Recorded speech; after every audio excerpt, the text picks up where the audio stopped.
Yuma Daf Nun Gimel Amud Bet, bonjour. Nous allons commencer Bezrat Hashem à la deuxième ligne.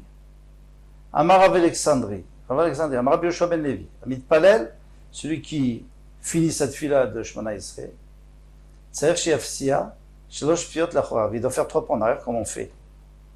V'achakach iten Shalom. Et après, il dit Shalom, il dit Shalom à Hashem. Il dit à Hashem de rester en paix. Il y a un petit problème, c'est que nous on dit aussi Shalom Bimouma, vous voyez, c'est Shalom Aleinu Ve'al Kol Israël, et Amen. Alors c'est pas sur Hashem le Shalom, c'est sur nous. Eh bien oui, parce que lorsque nous on est en paix avec nous-mêmes, eh bien Hashem aussi est en paix. Quand je dis avec nous-mêmes, c'est-à-dire entre les bénis d'Israël et aussi avec soi-même.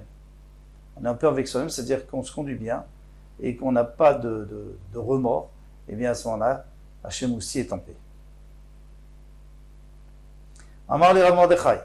Rav Mordechai dit qu'Evan chez passa Shalosh Psiot Achorav, lorsqu'il a fait 3 pas en arrière, Atam Ibayele les Mikam, il doit rester à la même place pendant un certain temps. Machal et Talmid Aniftar Merabo, on va prendre un exemple d'un Talmid, d'un élève qui prend congé de son maître. Imchoser l'altar. S'il revient tout de suite, alors il fait des pas en arrière, 3 pas. Pourquoi Davka 3 pas? Parce que les Yonim disent que l'endroit où on est, c'est un endroit Kadosh. Maintenant, on a terminé, il faut aller dans un endroit Chol. Et si on revient tout de suite, ça a l'air, on va voir de quoi ça a l'air. Domé les Kelev chez Chaval Kio.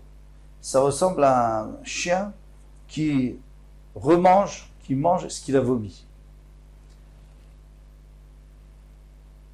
Pourquoi? Parce que un chien, pourquoi il remangerait ce qu'il a vomi? Il n'y a plus rien à récupérer là-bas. Alors il fait ça juste pour nous dégoûter. Même s'il ne pense pas, mais en tout cas ça nous dégoûte. C'est bien la même chose ici aussi. Pourquoi tu fais 3 pas en arrière? Parce que tu prends congé, on prend congé d'Hachem. Mais si on revient tout de suite, c'est-à-dire que c'était Maasekov, ce qu'on a fait, c'est comme un singe, on a singé. On allait en arrière, on est revenu en avant, c'est juste pour faire croire aux gens. Alors, qu'est-ce qu'il faut faire? Il faut rester en arrière. Normalement, on revient pour la Kedusha, pour le Kaddish, parce que bon, voilà, ça y est, c'est fini. Tanya Nameachi, on a aussi une braïta qui dit ainsi, il doit faire 3 pas en arrière, et après, il dit Shalom à Hashem. S'il ne le fait pas, eh bien, c'était pas la peine de faire cette fila. Pourquoi? Parce que tu fais semblant, quand tu fais 3 pas en arrière et que tu reviens tout de suite, tu fais semblant de faire 3 pas en arrière, c'est-à-dire que tu n'étais pas devant Hashem. Parce que si tu étais devant Hashem, tu aurais vraiment fait des 3 pas en arrière. Donc, c'est-à-dire que si tu n'étais pas devant Hashem, alors tu as fait des brachot. Pour rien. Alors il valait mieux pas faire ces brachot. Mishum Shmaya, ils ont dit au nom de Amrou, ils ont dit au nom de Shmaya. Shmaya c'était un grand, un gadolado. Shenoten Shalom le Yamin. D'abord il dit aussi Shalom à droite, Vachakach l'Ismol, et après à gauche, et après Ve'al Kol Israël au milieu. Shenemar Mimino, alors d'où sait-on qu'il faut commencer par la droite? Chez Neymar, Mimino Esh Dat Lamo. Parce qu'il y a écrit qu'Hachem a donné Esh Dat Lamo, il a donné la loi en feu avec la main droite au béni Israël. On voit que c'est plus important la droite. L'Omer Yipom Mitzidecha Elevuk Vava Miminecha. Ils tomberont Mitzidecha sur ton côté, c'est-à-dire que tu vas te tuer. Quand tu iras à la guerre, pas la guerre, contre les Mazikim. Eh bien, grâce à la tfila qu'on fait avant d'aller dormir, à ma pile, eh bien, on fait tomber les mazikim à notre droite et à notre gauche. Il est écrit Elef, 1000, et après il écrit Uvava Menecha, et 10 000 avec ta main droite. C'est-à-dire, à ta droite, 10 000, à ta gauche, 1000. On voit que la droite est plus importante. Maïvomer, il dit, pourquoi tu as besoin d'apporter une deuxième preuve? Ça y est, tu as déjà apporté la première preuve. C'est qu'Hachem m'a donné avec la main droite. Alors, c'est que la main droite est plus importante. C'est pour ça qu'il faut commencer par la droite. Alors la Gemara dit, Peut-être que la Torah c'est normal parce que quand on donne à quelqu'un, on donne toujours avec la main droite. C'est plus facile de porter, de donner avec la main droite. Donc Shema, c'est pour ça qu'on vient nous dire non. Tu vois bien, il dit pas Misedecha Elef, il y en aura 10 000 du côté droit. Très bien, vous allez me poser la question, mais on va la voir tout de suite cette question. Rabba, Chazia le Abaye, Deyev Shlama, Neimina. Berecha, d'abord il se penchait à droite, il disait au Shalom. Imromav, après à gauche, où il y a Shalom Aleinu. Amar li misavrat le Yamin Didar, tu crois vraiment que c'est à ta droite qu'il faut faire? Mais non. L'Ismol Didar, Kamina. Moi j'ai dit que tu devais faire à ta gauche. Et c'est pas Rabba qui nous a dit ça. Après il dit Kamina. Alors il y en a qui enlèvent Kamina. Mais ça c'est parce qu'ils ont lu Rava. Et Rava était le chaver de Abaye. Donc c'est pas lui qui lui a dit ça. Mais si on lit Rabba, comme moi j'ai changé on a changé en haut parce qu'il y a une correction. Si tu dis Rabba, alors c'était le maître d'Abaye. Elle a dit, moi quand je t'avais appris cette halakha, ce que je voulais dire c'était à ta droite, à ta gauche, parce que c'est la droite d'Hachem. J'ai vu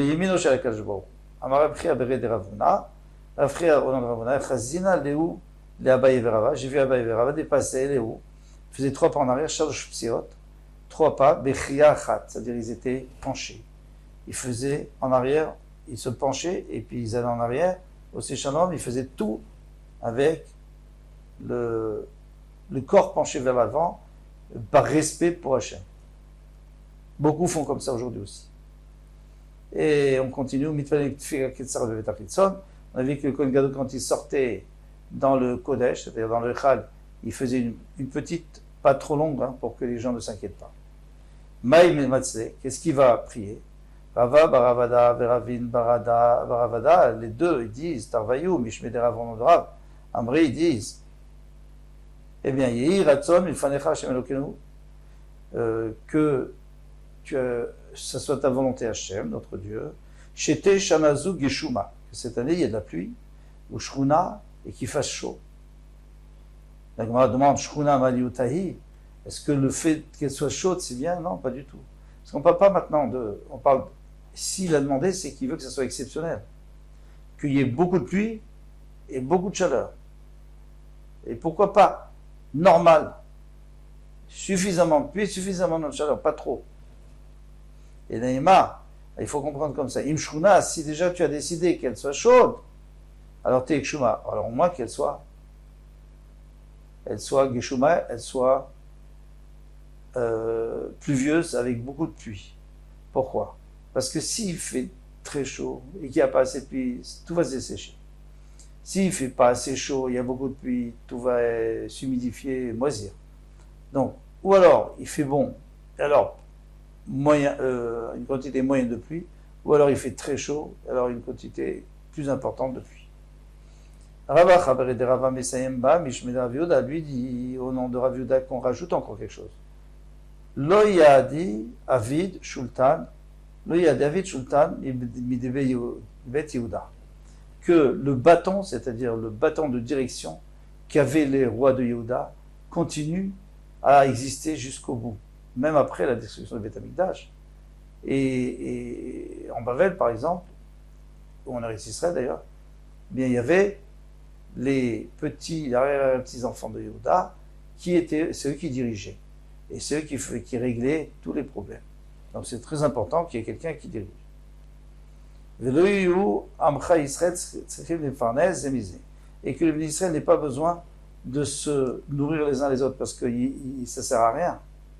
On dit que le lion ne va pas se nourrir de son endroit, c'est-à-dire il faut lui apporter à manger. Là aussi, tu ne peux pas te nourrir. Si Rouven prend de Shimon prend de Rouven, alors on n'a toujours pas à manger. Donc, qu'ils puissent se nourrir des peuples de l'extérieur. Ou alors ils vont à la guerre contre eux, ou alors ils vont leur imposer des taxes. Et que toi, Hachem, tu n'acceptes pas la tfila des gens qui voyagent. Pourquoi? Parce que les gens qui voyagent, ils ne veulent pas de pluie. Et alors ils prient qu'il n'y ait pas la pluie. Et si tu acceptes, il n'y aura pas de pluie. Et s'il n'y a pas de pluie, il n'y aura pas à manger non plus. Rabbi Chanan ben Dossa avec Azil Beoucha. On raconte l'histoire de Rabbi Chanan ben Dossa qui était en chemin. Shada, Matra, allez, il y a de la pluie qui est tombée sur lui. Amar, il a dit Ribon Shalom Kola Olam Kol Ben Achat. Et Ribon Shalom, tout le monde est content parce qu'il y a de la pluie pour irriguer leur champ. Et Chanina Betsar, et Chanina, c'est-à-dire moi je suis Betsar, parce que ça m'empêche d'avancer avec la pluie, avec la boue. Pasak Mitra, la pluie s'est arrêtée. Qui a-t-elle évité dès qu'il est arrivé à la maison? Amar Ribon Shalom Kola Olam Kol Betsar, tout le monde est Betsar, pourquoi? Tout le monde a de la peine parce qu'ils n'ont pas de pluie pour leur champ. Et Chanina Benachat, et Chanina lui est tranquille, parce que de toute façon il n'a pas de champ. Rabbi Chanan ben Dossa était très pauvre. Atamitra, il y a eu la pluie qui est arrivée. Donc lui en fait il n'a pas arrêté la pluie pour toujours, parce que sinon ça aurait été grave. Il a arrêté juste pour rentrer chez lui, et après il a demandé que ça continue. Amar Rav Yosef, Maya Anya le Tziluta de Kohen Gadol, de Gabi Rabbi Chanan ben Dossa. Je constate que la prière du Kohen Gadol ne sert à rien contre Rabbi Chanan ben Dossa, parce que lui il est plus fort que le Kohen Gadol, et même si le Kohen Gadol dit qu'il a demandé à Hachem qu'il n'accepte pas les tfilotes des voyageurs, et bien lui, on a accepté cette fila parce que c'est un tellement grand tzaddik. Et pour terminer, Tanu Rabbanan, pas pour terminer, avant la Mishnah, on a bientôt une Mishnah, Tanu Rabbanan. Ma c'est des Kohen Gadol Echad, une fois il y avait un Kohen Gadol de Yerushalmi, nous dit que c'était Shimon HaTzadik. Chez Ribit Filato, il a rallongé sa petite fila, là, il a fait très long. Benim Noach, Echava Kohanim Nikanes Acharav. Eh bien, ses frères Kohanim ont décidé de rentrer pour le chercher. Alors, normalement, on n'a pas le droit de rentrer dans le Echad tant qu'il est occupé, mais tant qu'il est en train de faire ses filotes ou sa avoda, plutôt sa avoda. Mais là, ils ne savaient pas, ils ont vu que c'était tellement, ils ont dit peut-être qu'il est mort. Et s'il est mort, il faut aller le chercher parce qu'il ne faut pas laisser de la Touma dans le Beth Amikdash. Ils ont commencé à rentrer. Lui sortait. Alors apparemment, il leur a dit, mais pourquoi vous rentrez? Parce qu'on s'inquiétait, pourquoi tu as fait une tellement longue fila? Amarlehem, il leur a dit, cachez Venechem, est-ce que ça vous dérange? Shitpalalti Alechem, que j'ai prié pour vous, vers le Beth Amikdash, sur le Charev, sur le Beth Amikdash, ils ne détruisent pas. Amroulo, ils lui ont dit, Al, Teir Ragil Asatken, ne t'habitue pas à faire ainsi. Shari Shaninu, car nous avons enseigné, Lo Ayam Margavit Filato. Dans le Mishnah, il y a écrit qu'il ne faut pas rallonger cette fila. Il dit chez nous, Léavit et Israël, pour ne pas faire peur au Bnei Israël. Parce que s'il rallonge, le Bnei Israël qui ne le voit pas sortir, il se dit c'est peut-être un de Tsedouki. Et puisque c'est un Tsedouki, donc il est mort là-bas. Et il n'y a pas de kapara non plus, parce que le Tsedouki, il n'a pas fait comme il fallait le Ketoret. Donc pour ne pas faire peur aux gens, eh bien, il faut sortir rapidement. Matnitin. Michelita Aaron, à partir du moment où l'Aaron HaKodesh a été pris, Even Aïta Sham Mimot Nevim Arishonim. Il y avait une pierre qui était là-bas depuis le temps des Nevim Arishonim, c'est-à-dire David et Shmuel, un Navi. Donc il y avait une pierre qui s'appelait Ushtia Aïta Nikret, elle s'appelait Shetia. Comme on verra plus loin, on va expliquer dans la Gemara bien entendu. Maintenant en réalité cette pierre elle était là-bas depuis toujours, seulement on ne la voyait pas. Et à partir du moment de David et Shmuel, on a pu la voir. Et puis après, elle a été recouverte par le Aaron HaKodesh. Le voit Minaret Shosha Etzbaot. Elle avait 3 doigts de haut. Elle dépassait 3 doigts de la terre. Vers l'Ayanoten, et c'est dessus qu'on a mis l'Aaron HaKodesh. Natal et Adam, Imishayam et Maresbo. Donc maintenant, il va prendre le sang qui se trouve chez celui qui est en train de remuer là-bas sur la quatrième rangée, comme on avait dit au début. Ça fait plusieurs dapim. Donc il va prendre le sang du par, Nichnas le makom chez Nichnas, Vermad be makom chez Amad. Donc il revient à l'endroit où il était rentré, de la même manière, et il se tient toujours au même endroit. Alors ça veut dire quoi au même endroit? Ça veut dire entre les deux badim, entre les deux bois qui portent avec lesquels on portait le Aaron HaKodesh. Après il n'a pas dit tout simplement, il est rentré là-bas. Pourquoi on nous dit à l'endroit où il était déjà?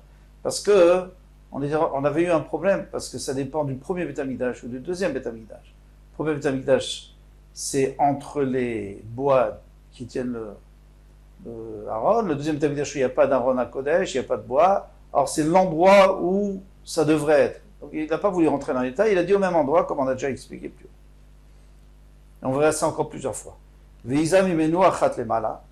Il va asperger une fois en haut. Alors en haut, ça veut dire quoi en haut? Ça veut dire avec les doigts vers le haut. Les doigts vers le haut, il va asperger une fois. Les cheval matin. Et 7 fois avec les doigts vers le bas. Mais il faisait pas, il visait pas un endroit précis. Si, vers le Aron HaKodesh, bien sûr. Et là, qui est Matzlif. Alors, Matzlif, Rashi nous dit qu'il ne sait pas ce que c'est. Mais lui, Rashi, il sait qu'en réalité, c'était toujours un après l'autre, pas au même endroit. C'est-à-dire un en haut, et puis après le deuxième, en fait, il y en a 1 plus 7. Ça fait 8. Deuxième un peu plus bas, un peu plus bas, un peu plus bas.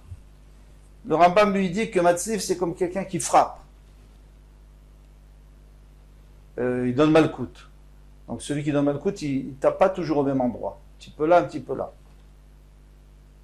D'après lui, nous dit le Malbim, qu'à partir du moment où il frappait un peu partout, donc c'était pas régulier. Ça tombait où ça voulait. De toutes les façons, ça tombait pas sur le parochet du Aron HaKodesh.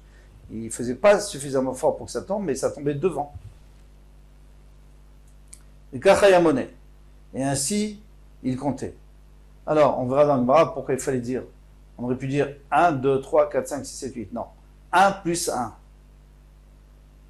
D'abord 1, ça veut dire 1, les doigts vers le haut. Après 1 plus 1, ça veut dire encore les doigts vers le bas, ça, en plus de celui d'avant.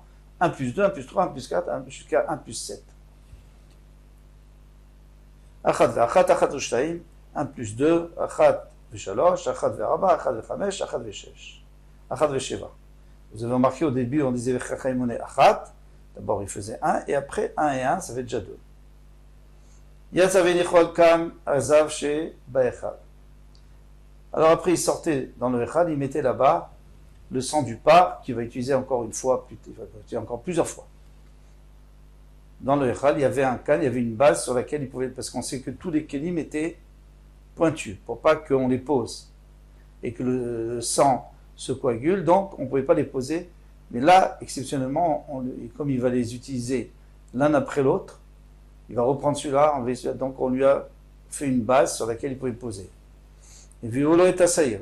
Maintenant, on lui apporte le saïr, le bouc. Alors le par, pour l'instant, le sang est toujours dans le chal, lui il sort dans la zara pour faire le korban de saïr, le bouc. Shachato, il fait la shrita avec Ibel Bimzraket Damo, et il reçoit dans l'aspersoir son sang. Nichnas lema comme chez Nichnas, il revient dans le Kodesh HaKodashim, c'est déjà la 3e fois qu'il rentre. Vers Madim comme Shamad, et il se tient là-bas entre les Badim. Vizam imeno achat lemala, et il a aspergé une en haut, vesheval lemata, avec achayemane, achat, veshtaim, etc. Comme on a déjà vu plus haut. Yatsa venichwal kanaza, vasheli shebaechad. Donc on lui avait aménagé une 2e base pour qu'il puisse poser le dam à saïr. Donc maintenant il y aura le dam à par et le dam à saïr, le sang du par et le sang du saïr. Rabbi dit Omer, lo yasham ela kan echad bilvad. Rabbi dit il n'y en a que un. Parce que sinon il risque de se tromper, s'il y en a deux, de se reprendre celui du par. Non, alors qu'est-ce qu'on fait? Il y en a un seul. Donc il est obligé d'enlever celui qui est là-bas pour mettre celui qui l'apporte. Maintenant il est obligé d'enlever celui du par et poser celui du saïr. Puisque maintenant il va reprendre celui du par. Tal dama par, il prend le sang du par, venir dama saïr, il laisse le saïr, le sang du saïr, et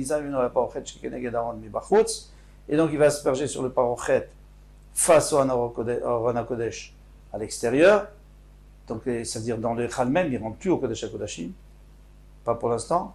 Achat lemala, une en haut, vesheva lemata, veloya mitkaven, et il n'était pas mitkaven de où il allait l'asperger, mais il faisait kematzlif, comme on avait dit, Machloket, Rashi, Rambam. Plutôt, Rashi ne sait pas, Rambam lui il explique qu'il faisait comme quelqu'un qui frappe avec le sang et qui projette. Et Kachayamone, et il comptait Achat, Achat, Ve'achat, Achat, Ve'shtaim, etc. Natal Damasaïr, Ve'niach al Damapar, il prenait maintenant le Damasaïr, Ve'niach Damapar, il allait et reposait le Damapar, Ve'iza, même dans la parochet, Shekene Daron Bachus, donc maintenant il faut qu'il asperge aussi le Damasaïr à l'extérieur, dans le Kodesh, dans le Echal, Achat lemala vasheva lemata, exactement la même chose. Donc qu'est-ce qu'il a déjà fait? D'abord il a pris le Damapar, il a aspergé à l'intérieur du Kodesh Kodashim, le Damasaïr à l'intérieur du Kodesh Kodashim, le Damapar à l'extérieur, le Damasaïr à l'extérieur. Et pour terminer, Ira Damapar, les Toch Damasaïr. Il va verser le reste du sang du par dans le sang du saïr. Et puis après il va reverser dans celui qu'il a vidé, pour mélanger. Alors pourquoi de dama par dans le dama saïr et pas le contraire? Parce que le dama par, il y en a plus. Un par, c'est plus important que le saïr. Donc si on veut que ça se mélange bien, il vaut mieux mettre la grosse quantité dans la petite pour que ça se mélange. Et après, il remélange de toutes les façons dans l'autre, et plus loin, on verra ce qu'il fait avec. Maintenant, il y a la Gemara. Alors, une Gemara extrêmement intéressante parce qu'on va parler de ce qui se passait dans le Kodesh HaKodashim pendant plus qu'un hamout. Mishinignaz, le Katane, et écrit Mishinital. La Mishnah est écrit à partir du moment où le Aaron HaKodesh a été pris, hein, c'est ça, Mishinital. Il n'y a pas écrit Mishinignaz. Alors nous, on avait compris que à la fin du premier Betamikdash, on avait enfoui sous terre Yoshiahu, il avait enfoui sous terre l'Aaron HaKodesh pour pas que les Babyloniens le prennent.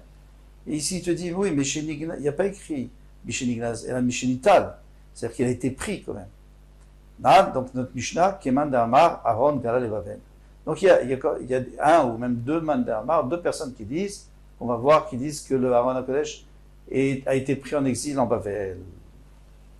Et Tania, comme il est écrit dans une braïta, Rabbi Eliezer Omer, Aaron, Galal et Bavel, le Aaron HaKodesh est allé en Bavel, chez Neymar, il est Tshuvat Hashana. Alors ce qui s'est passé, c'est que Nebuchadnezzar a pris Yoyakim. Et donc le roi Yoyakim, et il l'a exilé en Bavel. Il a mis Yoyachin, son fils, à sa place. Au bout d'un an, il est venu chercher Yoyachin et il a aussi pris avec. Donc, les Tshuvat Hashana, c'est à la fin de l'année. Shalach HaMelech Nebuchadnezzar, Bavela, il a envoyé en Bavel, qui Yoyachin, donc le roi, Im Kli Chemdat Bet Hashem, avec les Kelim du Bet Hashem. Voilà. Et il y a écrit là-bas, donc apparemment, il a tout pris avec. Rabbi Shimon bar Yochai Omer, Aaron, Galal et Bavel, Rabbi Shimon bar Yochai, il dit la même chose.